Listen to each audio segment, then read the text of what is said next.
the only essential difference between Jay-Z, the businessman who sold drugs as a young person in Brooklyn, and Jay-Z, the contemporary global brand as a business person, is that before, his business was illegal, and now his business is legal.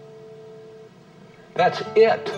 The same qualities that allowed him to thrive as a drug dealer help him today as a legal business person. I don't know necessarily that at core, in terms of his core character and his core skills, he's changed so very much.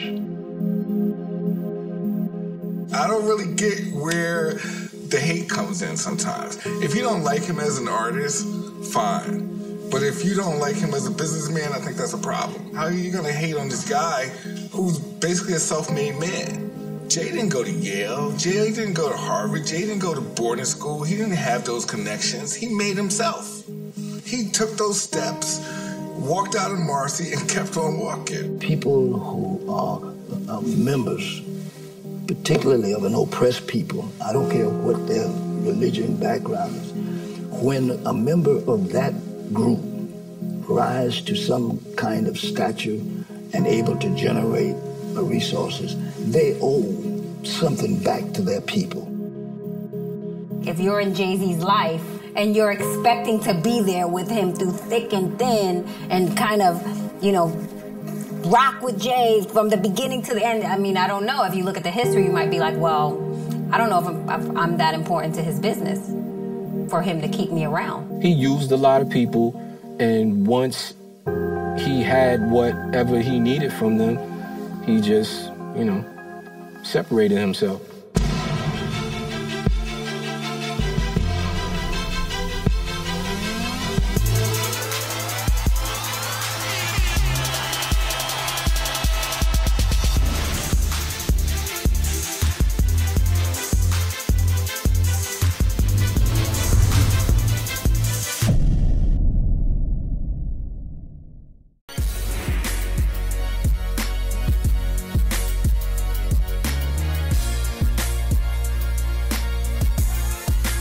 I'm Jaz-O, also known as Johnny B, MC Jaz, The Jaz, most well known nowadays as The Originator. Jaz-O is an established MC. People have big respect for Jaz-O, so if you're coming up, why not align yourself with somebody who's more familiar? When I met Jay-Z, he was 15. Jay-Z's name was Shawnee D. I had gone off to college and I had just come back, and everybody was like, yo, you know, this cat, Shawnee D, he live in 534, yo, he the best in the projects. My man Knife was like, yo, he ain't better than Jaz. And they brought us together. They set it up like a battle, but, you know, we ended up just rhyming. And I rhymed first. After he heard me rhyme, he was like, nah, this ain't no battle. So he rhymed, and I was like, you know, kid got raw talent. He was sick. He was sick. I thought Jaz was amazing. Just lyrically, line for line, I thought he was saying like amazing rhymes. And then you hear this other guy that says rhymes just as good as his, but he says them better.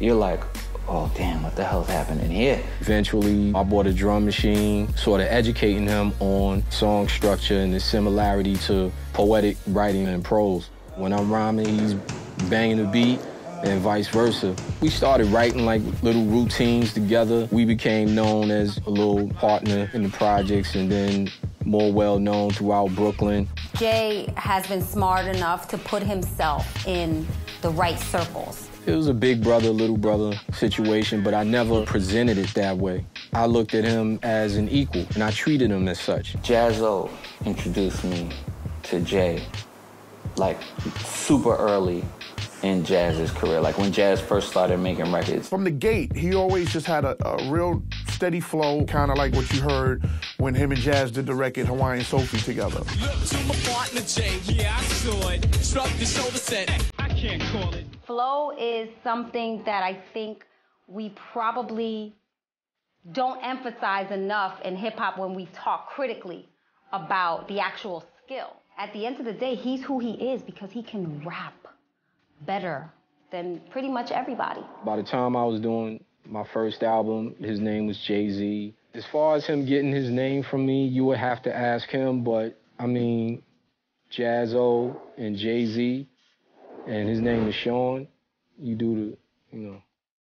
When you have names that are similar to each other, it's just all about familiarity. If you think Jaz-O, you think Jay-Z. I did incorporate him with everything. I took him out of the projects for the most part. You know, we were all over the country. I can name like 30, 40 artists that came to our show, and one of them included was Jay-Z. You know, so he wasn't the Jay-Z that we know now, but he was cocky and rich in the mind, you know, as he would be now, back then, as a young dude. And that always struck me, you know, like his confidence was like exceeded his accomplishments at that point. It's almost like he knew his outline. When he got the opportunity to rap with Jaz-O, he must have thought that he was going to be a star. And he saw that, you know, just how fragile all of that stuff was. Making music was recreation for me, you know, like going to the park. It was something that I enjoyed. I became disenchanted with the music business. To be honest with you, I was never enchanted with the music business. He saw that I was disenchanted with the business aspect of, you know, the game. And I really didn't want any part of it. I guess he became disenchanted as well. He's like, man, my man, he ain't feeling it. Like, fuck it. You know, let me do something else.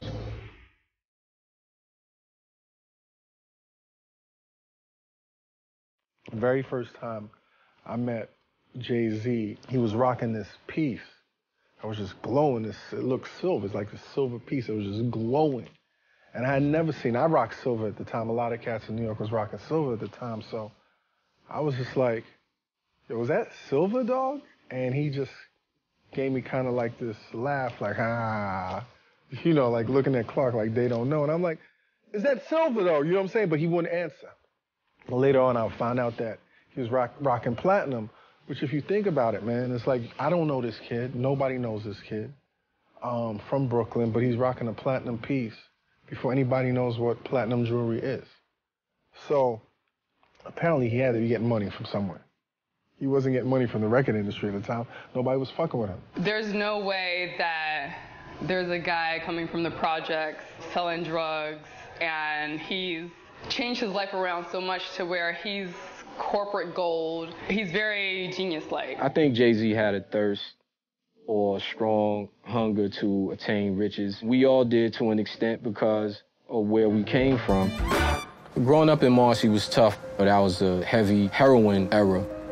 There were shootings, there was crime, there was drug abuse. His good friend David Irby from childhood lived down the hall from him, taught Jay-Z the ropes in terms of, you know, supply and demand, how the crack game worked. And as Jay-Z grew up, DeHaven moved to Trenton. Together they'd hustle the streets of Trenton. If you look at the economics of it, during the 1980s, the crack would come in through JFK, and the farther you went away from that entry point, down to Trenton, down the I-95 corridor to Maryland, Virginia, the more you could get for it, because those markets weren't quite as saturated. That's not something he's going to be able to shy away from when Blue Ivy gets older. It's like, Daddy, what did you do before rap?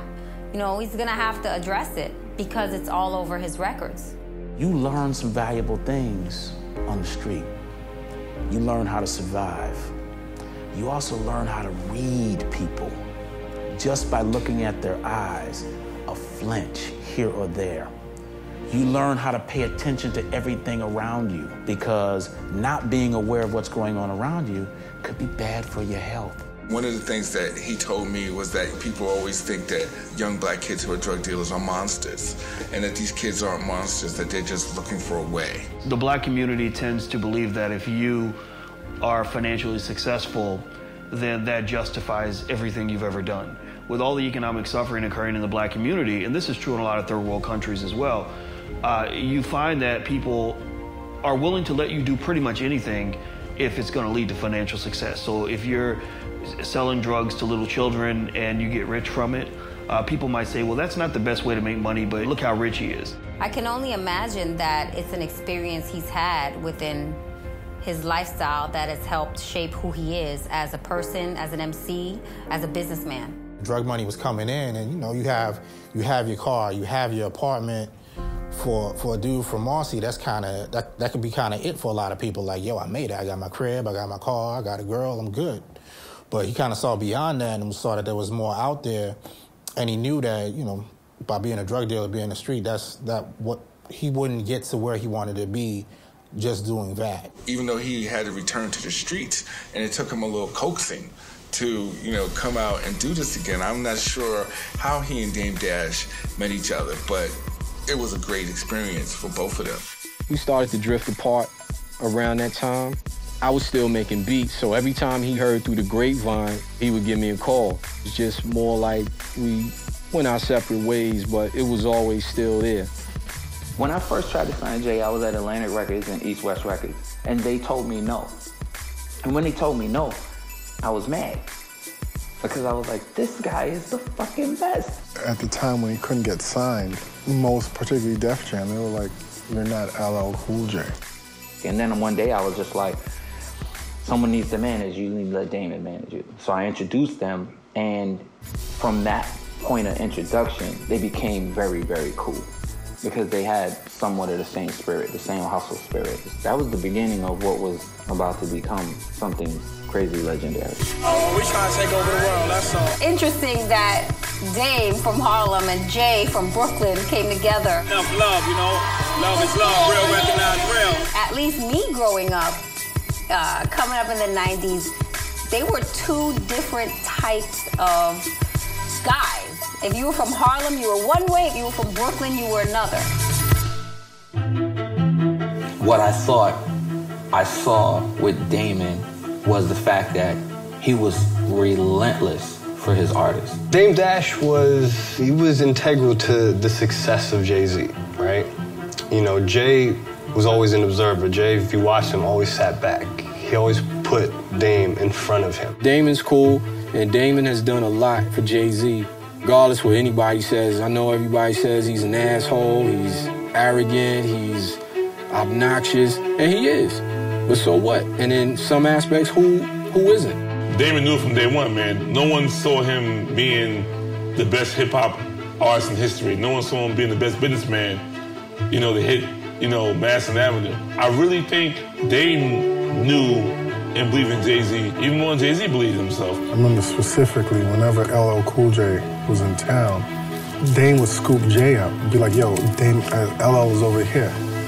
So they would go to wherever LL is and they would stalk him and they would wait for LL by the parking lot or wherever exit LL had to take. Because LL was seen as like the champion battle rapper. And they battled several times. And Jay would light that ass up. You know, kind of like as validation, like, yo, we in this gladiatorial shit, I'm knocking out the champ. I remember on occasion, LL would be like, yeah, but I'm the one with the deal. And that would hurt.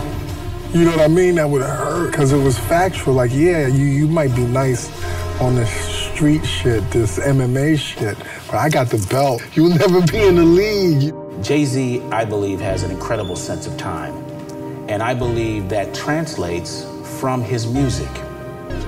One thing you gotta have is you gotta have a source of your strength. And for Jay-Z, that source is his music. When Jay-Z was coming up as an artist, all the labels dissed him, nobody wanted him. It just became an extremely frustrating thing, and then the next was just gonna do this on our own. Started Roc-A-Fella Records, made all the records in my house. They could not get anyone to take a bite. None of the brilliant, creative A&Rs could see this young man's eminent talent. They couldn't do it, all right? So they said, we're going to launch this on our own. We're selective about how we're going to do this. Focused in that we have the audacity to believe that we can actually do this on our own. And that thread of being selective and focused is throughout his entire career. The Roc-A-Fella story, similar to the Def Jam story in Crush Groove, about them believing in themselves by any means necessary, about them not getting the deals they thought they deserved, was forced them to become independent. To do something independently, you're gonna have to have some type of money to bankroll it. So Biggs came in as a silent partner. Biggs helped fund Roc-A-Fella with certain illicit funds. Well, Biggs Burke was arrested for drug trafficking.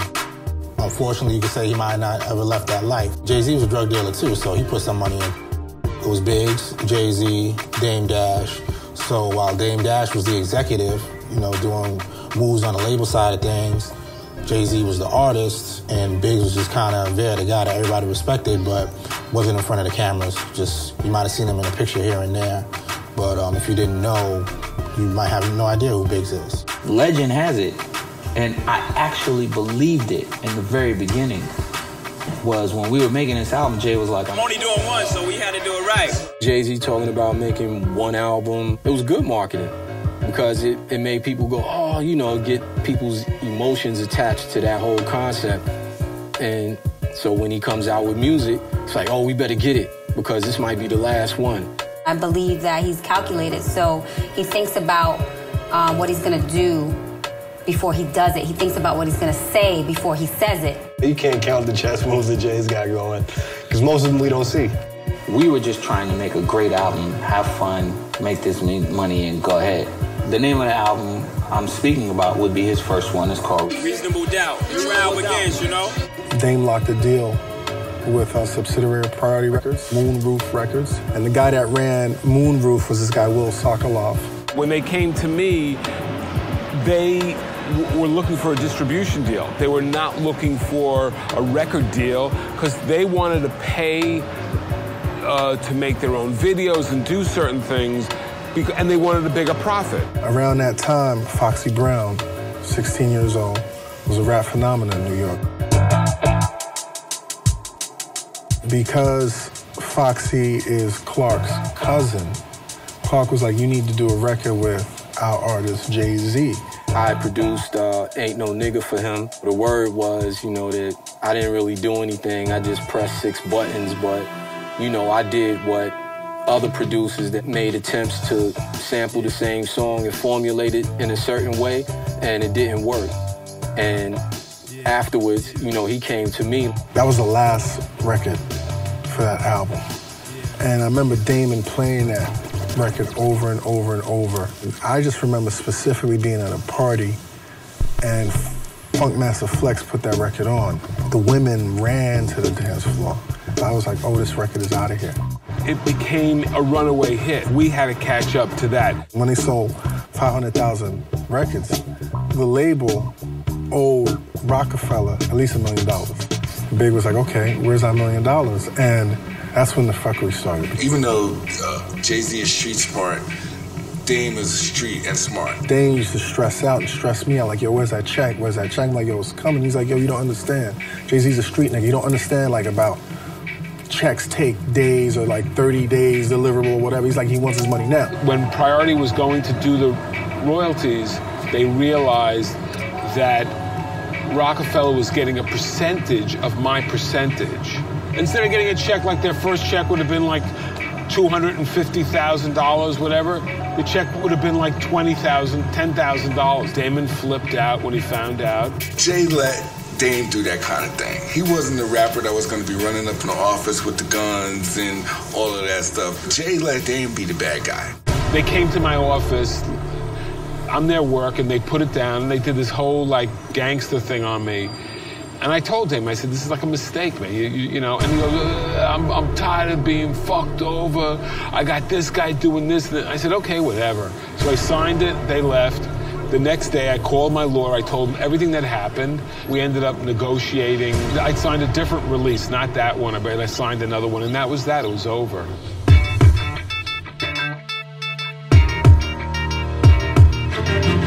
Irv Gotti at the time was doing big things at Def Jam. And when he heard about how fucked up their deal was and how unhappy they were, he was like, well, now you have a record that we can bring to Def Jam. Where 2 years before, Russell and Leo told me to my face, he's not Def Jam material. Nobody really tells it how it is. It was Irv Gotti's relationship with Leo Cohen that enhanced that deal with Def Jam. I saw Jay in the street a couple of days later on 9th Avenue, And he kept on going like this to me, Will! He was like going like that. And he wasn't giving me a peace sign. It was $2 million. They'd gotten $2 million advance from Def Jam. We do hear often that Jay-Z is the more corporate dude while Damon Dash is the more hood dude. And that's true. Jay-Z is more willing to clean up when necessary.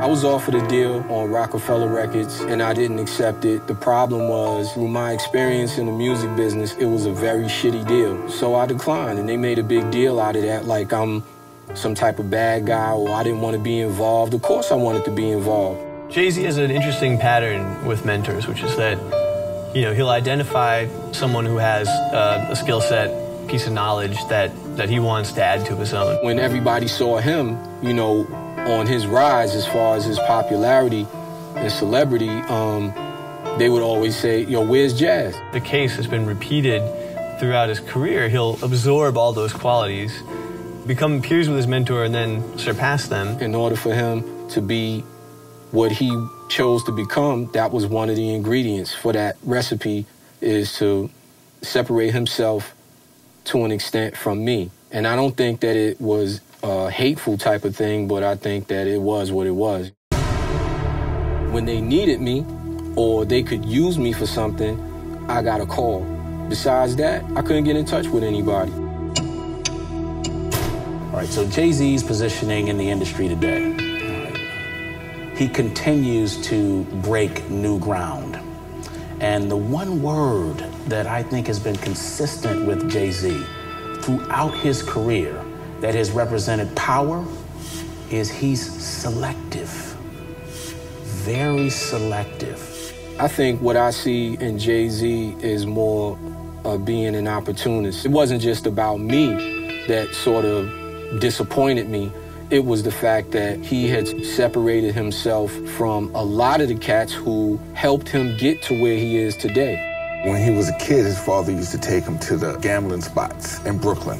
And Jay was telling me the lessons that his father taught him about gambling applied to what he did in life. Sometimes you get that feeling and, you know, you just have to play it. Sometimes you get another feeling and you have to double up. And sometimes you get another feeling and you got to step away from the table. I think that Jay grows out of certain situations. And again, it goes back to him putting himself in the right circle and making decisions that he feels like will benefit his business. You have to have the soul of a poet and the mind of a killer. That's what a lot of successful people have in common.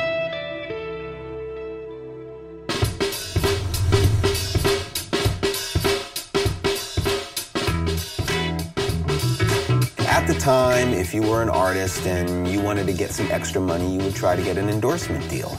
And even before that, you know, Run DMC were rapping about Adidas and they didn't expect any money from it. The money came after, right? After they had done the work. So hip-hop had wisened up by then and, you know, you actually go to the company first before you start, you know, rapping about them. So Dame and Jay went to take a meeting with the owners of Iceberg jeans, and Iceberg was a popular brand at the time, but they were not interested. Dame and Jay left that meeting and essentially said, fuck this. You're not gonna give me an endorsement deal? I will make my own jeans. And that's how Roc-A-Wear began. In the years leading up to the sale of Roc-A-Wear to Iconics, Roc-A-Wear was reporting its annual sales somewhere between $300 and $400 million. Anybody who listens to his music, which I have, I listen to it all the time because I think it's really good, they hear him constantly rap about money and how much he loves money and how money matters over everything else.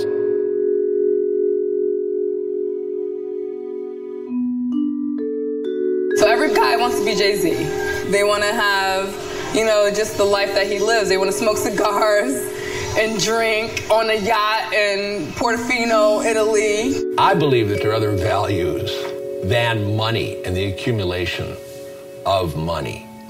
I'm an old hippie, okay? So I've always felt that way. And one of the things that I've always deplored in rap music is that strain of it that is ultra materialistic. Those artists for whom there's nothing greater than the accumulation of wealth and status. That's a very, very old dream. You know, you can say it's an old American dream. You can say it motivated John D. fucking Rockefeller, okay? And fine, he made himself a wealthy man. You know, all these years later, is John D. Rockefeller a great hero of mine because he accumulated a lot of wealth? No. I think people put certain morality on artists that those artists don't have themselves.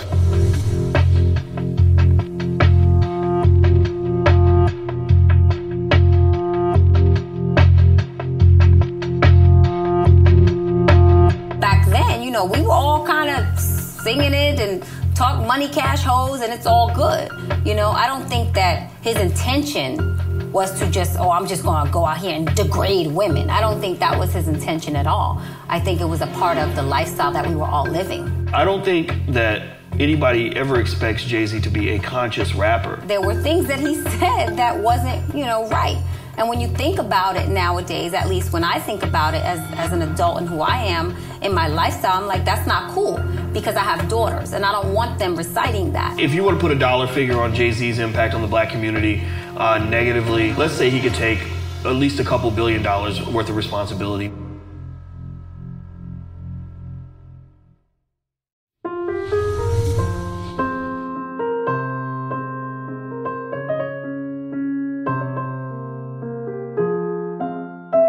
I think that Jay-Z's relationship with Beyonce, it's an interesting chapter in his life. People magazine didn't care about Jay-Z. Us Weekly didn't care about Jay-Z. It's when they got together and became a power couple. All throughout history, powerful people have formed marriages for power, for money, for wealth. They both seem to become exponentially greater artists when they were separately. Jay-Z went from being the least likely to succeed to being the guy that married Beyonce, the prom queen. Something like Jay's drug dealer past doesn't really help her. Her image is too clean for that. When I first met him, I didn't know why Beyonce liked him because I was that older person who looked at him as a rapper or, you know, even worse, just a rapper. I was invited to a birthday dinner for Steve, and Jay was one of the guests, and he walked into the room and said, "Good evening, everyone."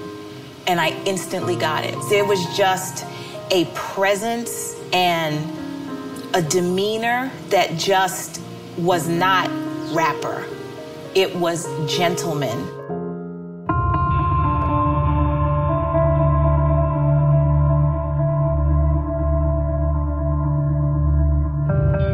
A lot of people don't know it was a chain of events that led up to the demise of Roc-A-Fella. So I remember we were putting Roc-A-Fella on the cover of The Source in 2002.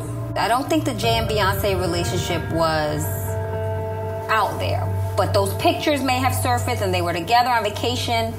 And back home, you know, you had the announcement that Cameron was going to be the VP at Roc-A-Fella. Coming into the Roc-A-Fella situation, I tried to, not maybe over, but just be friendly with everybody.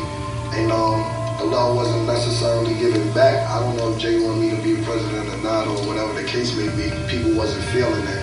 But regardless of who was feeling it or not, that's what Dame asked me, offered me. When I think about it, I'm like, wait, did he ever serve as VP in that role? Or did they just make that big announcement and then that's when all hell broke loose? As Roc-A-Fella grew and as, you know, it partnered with Def Jam and Jay-Z's career started to explode, Jay-Z started to realize that, you know, he could probably do a lot of this himself. If you're gonna be a businessman, you gotta be prudent with your money. You gotta see where all the money is going. If Jay-Z is looking at Dame Dash, popping all these tags. You got G4.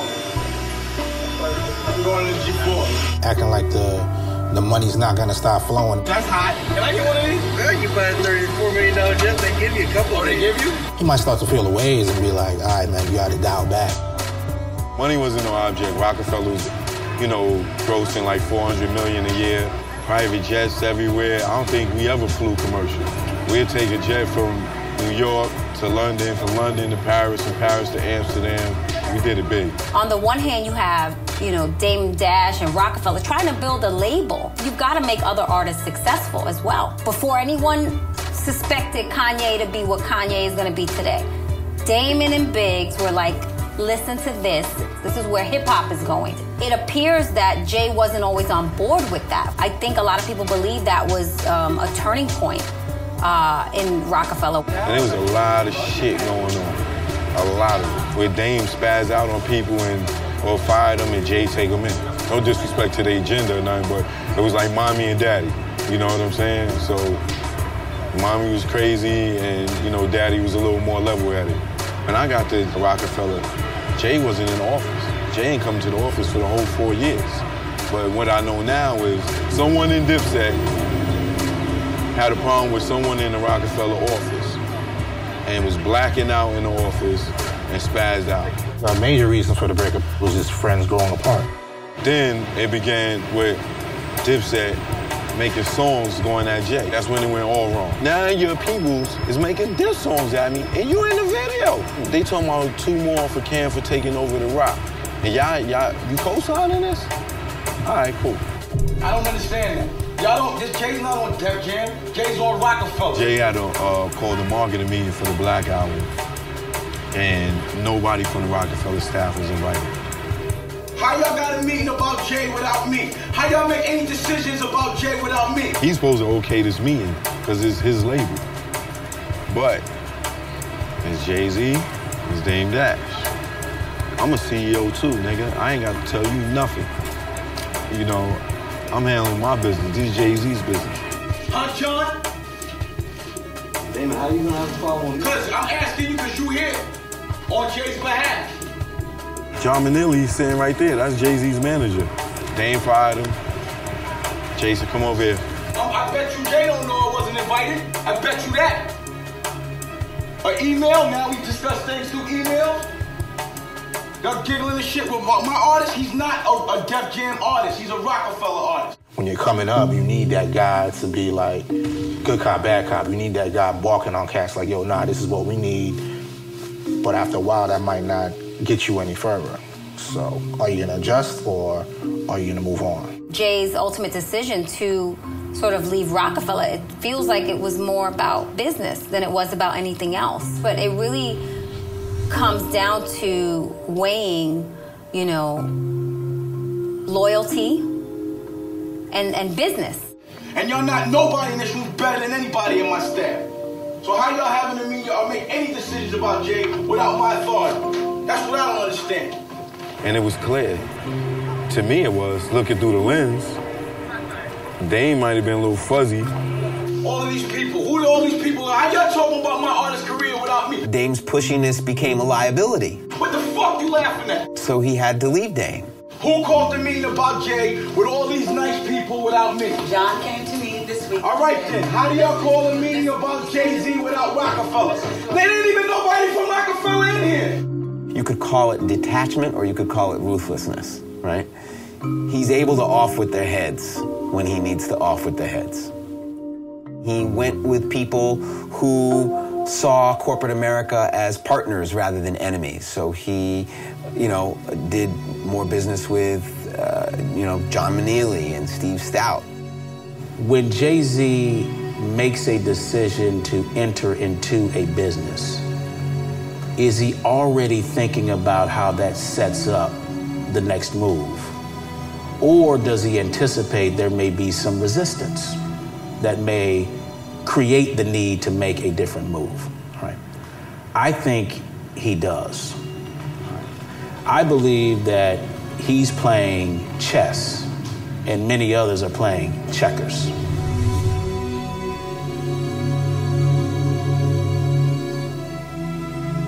In order to have the door open to you to create that type of financial gain for yourself, you got to talk to some people. And those people, whether they call the Illuminati or whatever the case may be, those dealings are absolutely imminent.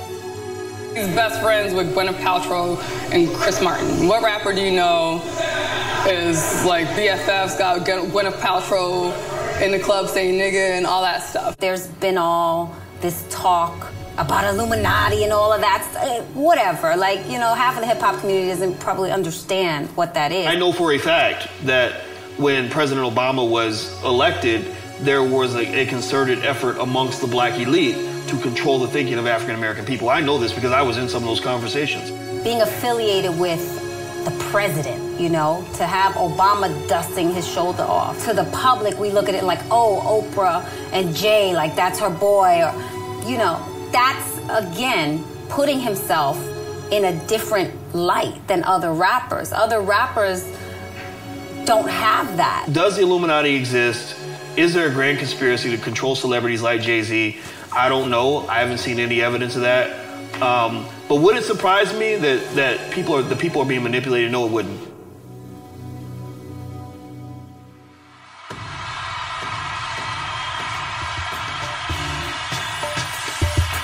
Jay-Z's retirement was a very calculated and clever move. He wanted to kind of put a cap on the whole Roc-A-Fella, Def Jam era, the era of Jay-Z the Hustler. He wanted to be not the guy on the record label, but the guy who owned the record label. Jay-Z's retirement concert, that was a great moment. He did the first half of the concert in, you know, his usual attire, and then he came out in the second set in a suit. It was very symbolic. Retiring from hip-hop, from actually making records, and you know, going to become the president, CEO of Def Jam, moving in from street corner to corner office. It's almost like he went into this business cocoon. He went in as a rapper and emerged as a businessman butterfly. Even then, Dame trying to steal his spotlight. Jay gave a check to Afeni Shakur and Miss Wallace. And here come Dame popping out from behind and come on the stage, hold the check from up, and Jay like, nigga, would you get the fuck out of here? He got hit with the left blow. He's like, yo, my man retiring. I felt the breakup of Roc-A-Fella was imminent. They were ants. You know, and ants, you know, all have the same agenda. You know, they follow the same code. And if you're not in the colony, you die. Jay-Z becoming president of Def Jam was definitely a chess move on his part. He was an artist for so long. It was kind of like, okay, let me become an executive, a boss of this company, and see what it's really like. It wasn't just Def Jam that was interested in having him as an executive. Warner was also going to offer him a pretty high-ranking position. For Jay-Z, the allure was much greater for Def Jam because they gave him the opportunity to get his masters back.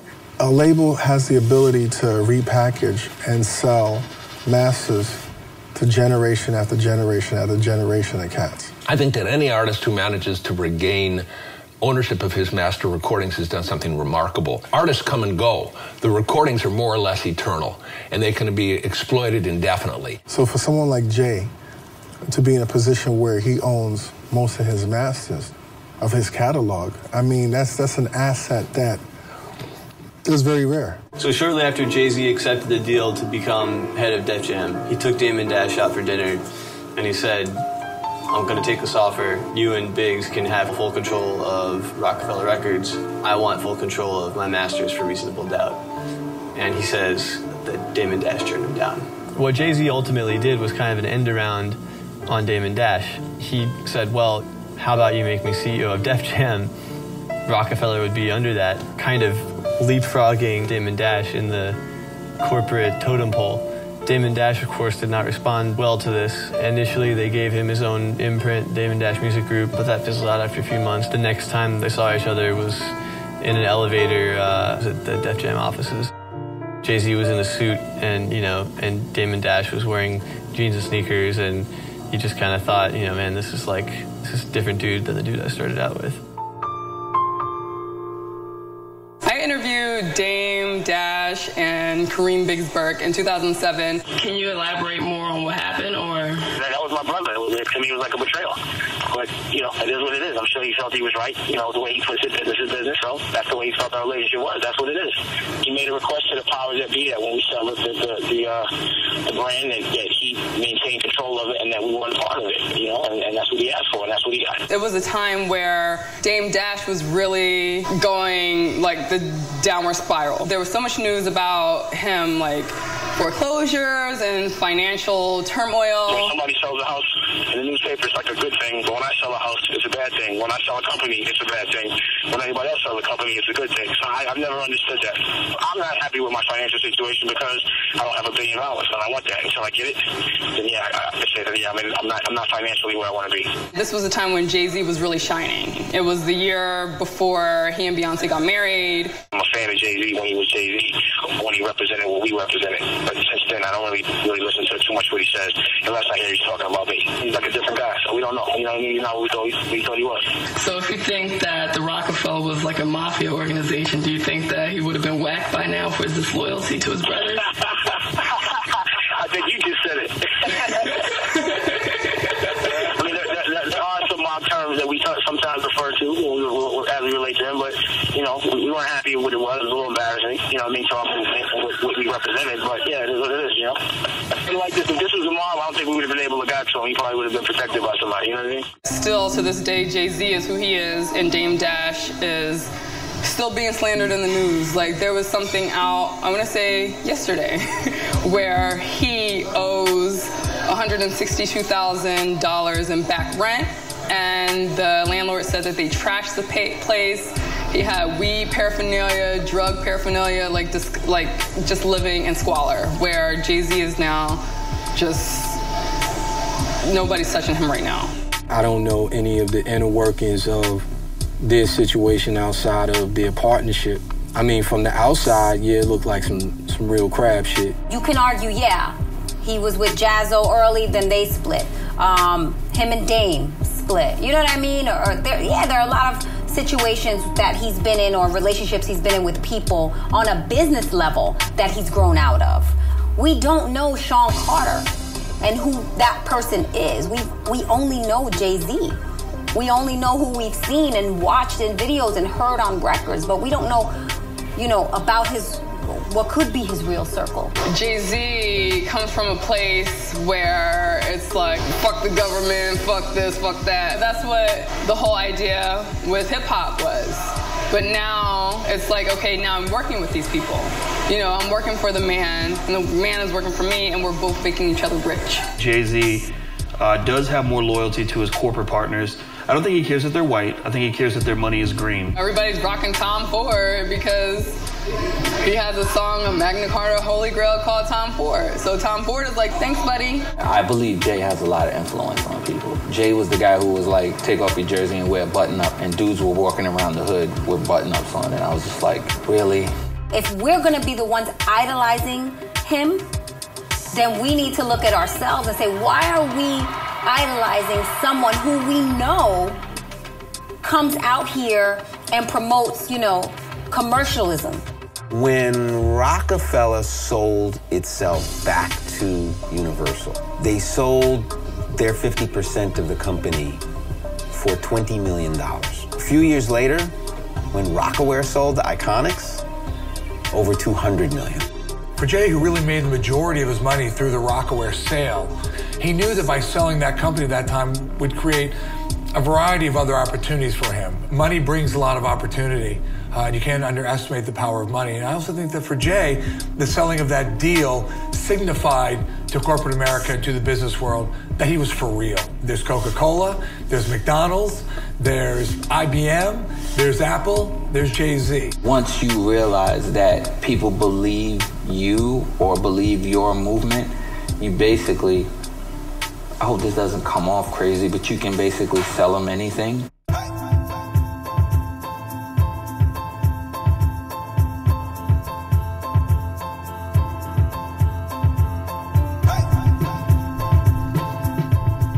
The Barclays deal was one of the most horrible deals ever done, especially in sports. They played Jay-Z like a fiddle. They played the community like a fiddle. At the end of the day, when the stuffy businessmen were like, how can we gain momentum in terms of gaining public support behind this? Who's the person that are we going to reach out to? Robert De Niro? Are we going to reach? No, we got to get Jay-Z. They put him on a big billboard in Times Square, as an owner of the team. And a lot of people really thought that he was actually the owner of the team. They would not have been able to sail through, those that own the majority part of the Nets, all of the issues that had to do with zoning and rezoning, etc., without having someone like a Jay-Z involved. I think it's a case of Jay-Z pimping corporate America as much as corporate America is pimping Jay-Z. Politics is a messy business, and local politics might be messier than national politics. So for Jay to have discovered this in the course of pursuing this professional basketball team for Brooklyn, what did he expect? I am one of the people who was affected by Barclays. We didn't even know that it was going to be related to Jay-Z or called Barclays or anything. We just were told that we would need to move. Like, we knew that eventually if we refused, which we of course did, that they would buy the building right from up under us, which is really ultimately what happened. At the time, there was serious confrontations. I think they raised the question of eminent domain. And I can tell you the grumbles and groans of the community that knew that Brooklyn would not be the same and that this would usher in a gentrification. These buildings were deemed blighted. They weren't big enough to generate enough tax revenue. Some of the other blight indications were cracks in the sidewalk. Like, this is blight right here under their definition. Of course, you can find cracks in the sidewalk in every neighborhood. Once they got the arena built, they paid Jay-Z some money. I think he made $6 or $7 million. And the city of Brooklyn was royally screwed. The developers had to secure some of the properties, but I was able to live with it because they gave the owners beyond market value. This is Brooklyn, man. This is downtown Brooklyn. That's what downtowns mean. It means big buildings. It means hustle and bustle, and it means that's what it is. I truly think that he has a lot of love for Brooklyn, but I gotta be honest, I feel a lot of it's about the money. You listen to his lyrics, and that comes up a lot. Every time someone moves into a community, they get upset. But who's upset? I mean, when you see a dude's stash spot being bird's eye view of the arena that he helped bring to Brooklyn, I mean, come on, man. You can't write a better story than that. It's not a money play. It's a branding play. I'm sure there's a long-term plan and what Jay wants to do. He's obviously involved in sports at Roc Nation. And what that long-term plan is, I think everybody's waiting to see. To move into sports management, nobody saw that coming. You know, but it's those kind of moves, those unexpected things that are going to help grow everything for us as an industry, and opens other doors for everybody else to come through. And hopefully somebody will surpass him. But there'll probably never be another Jay. Still, brilliant move from a marketing and branding perspective. He then learns from that experience and translates that into what he's doing now by representing NBA, NFL athletes, all right? Knowing when to make your move, incredibly important, and he has a gift at it. Leverage is an important thing to have, and I think if anyone we can learn from in hip-hop ever, it's definitely Jay. I mean, I don't necessarily know the effect of this recent deal with his current album being released through Samsung, but you can best believe that Samsung had never experienced so much public notoriety than they have, you know, in connection with this last record. You know, Samsung for like several weeks was a household word. I don't fuck with Samsung, but I was like, oh, Samsung, okay. Did you listen to the radio on July 4th all day? It was just Jay-Z on the radio July 4th. I don't care what city you was in, everybody was just playing Jay-Z album. Prior to this new Jay-Z record coming out, I don't think I ever thought about Samsung ever. You know, it was like, for real, I didn't even know they still made it. You know, you go into a store, you may actually notice their brand now because they aligned themselves with somebody who could shine some light on them. You know, they were in the dark for a long time. With the Samsung deal, he guaranteed himself the best opening week sales of his entire career. Magna Carta Holy Grail was certified platinum the instant it came out. That's never happened with any other album of his. Jay-Z put you in a position where, what else you gonna do? Where else you gonna go and what else are you gonna do? I'm the only thing moving for the moment. Rock with me or you're gonna be out the loop. What Jay's accomplished to date is absolutely remarkable.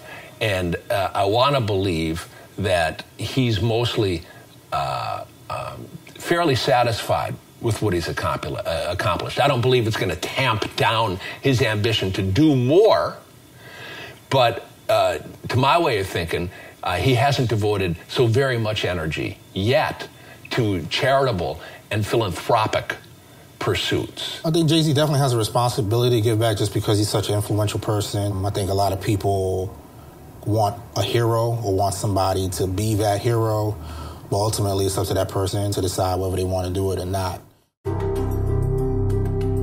I do believe that the conversation that began with Harry Belafonte leveling a criticism against Jay-Z about his lack of community service has some merit. Harry is also wise enough to have seen a better version of Black America, a better version of America, period, where everything wasn't corporatized, everything wasn't about the dollar bill. I think maybe he would have liked to engage with Mr. Carter or Jay-Z in a way, but I think the way that it was delivered, it polarized our community into rappers that say shit and rappers that don't say shit.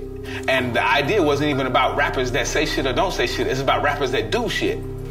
I think that what Harry did was great, and I noticed Jay-Z listened. Since then, I saw even Beyonce, who had even no need to come out and say anything. She laid out the things that she's doing.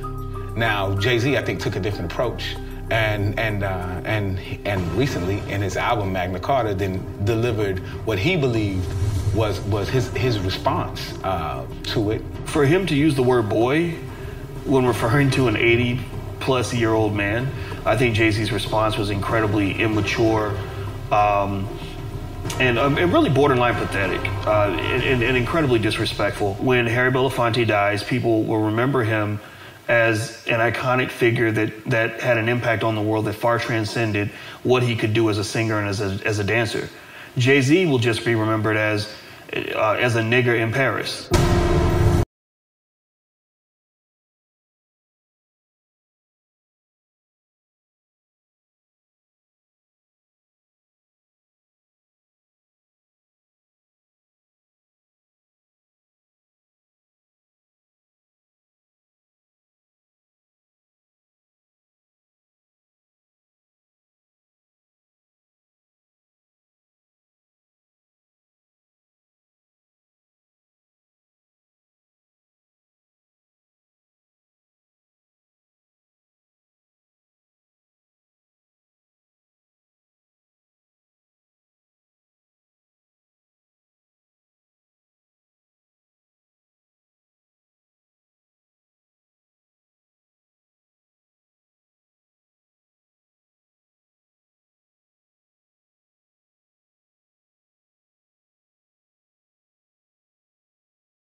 Like, I think he really studies the game and understands the history of it, you know what I mean?